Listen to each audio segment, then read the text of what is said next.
So let's just get right into it. The big question today. Are AI friends upgrading our social lives, or are they quietly replacing them?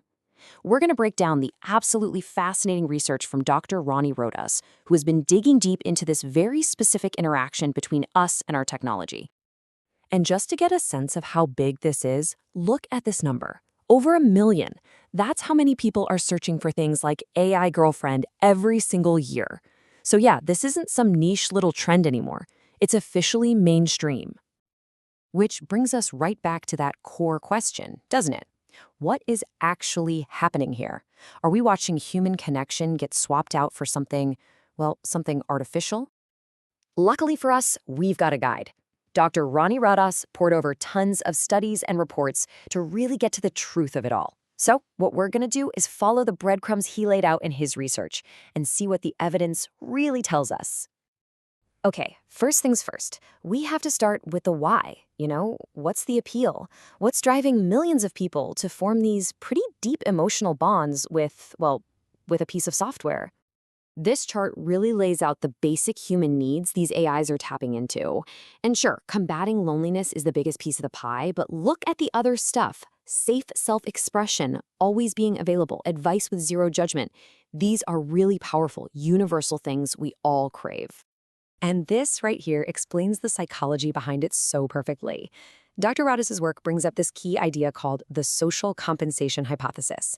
Basically, it says if real-life chats feel scary or complicated, then having an AI friend that you can completely control with zero risk, that starts to look like a pretty amazing alternative.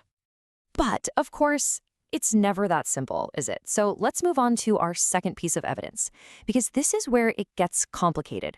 We need to talk about the messy and often contradictory effects these AI relationships are having on our mental health. So here it is, the double-edged sword. On one hand, the research is super clear. Yep, these AIs can give you a genuine sense of support, a place to vent.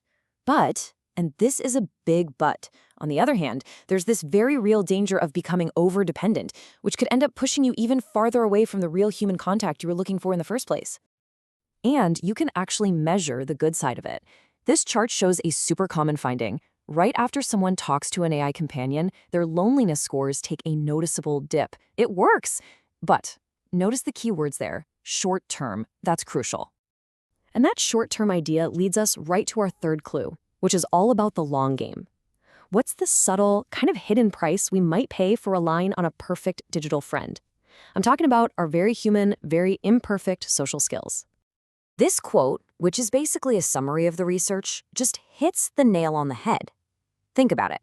If your main support system is always happy, always there for you, and never has a bad day, what does that do to your expectations for real people?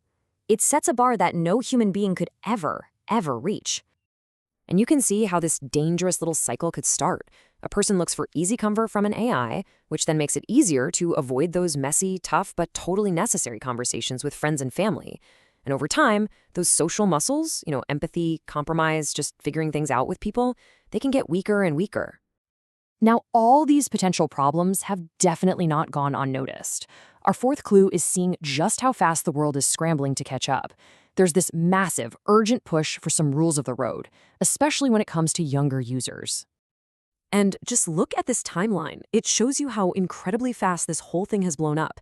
We went from some quiet questions about safety to serious, proposed federal laws trying to protect kids, all in the span of just a couple of years. It's wild. So, what are lawmakers actually asking for? Well, it's pretty specific stuff. First, just be honest. Tell people they're talking to a bot. Make sure kids can't easily get in. Have a plan for when a user is in a real crisis. And of course, put a stop to any harmful content, especially anything romantic aimed at minors. Okay, so we've looked at why people use them, the impact on mental health, the risks to our social skills, and the big regulatory pushback.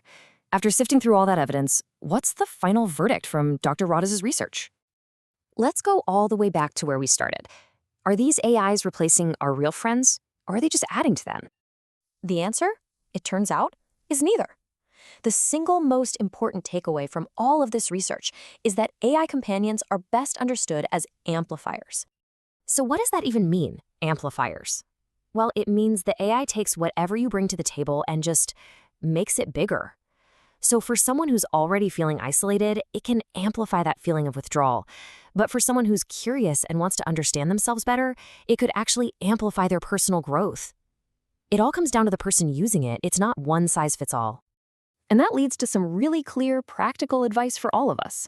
For users, it's all about using it on purpose, as a tool, not a replacement. For teachers, it's about teaching a whole new kind of literacy. For the people building these things, safety has to come first.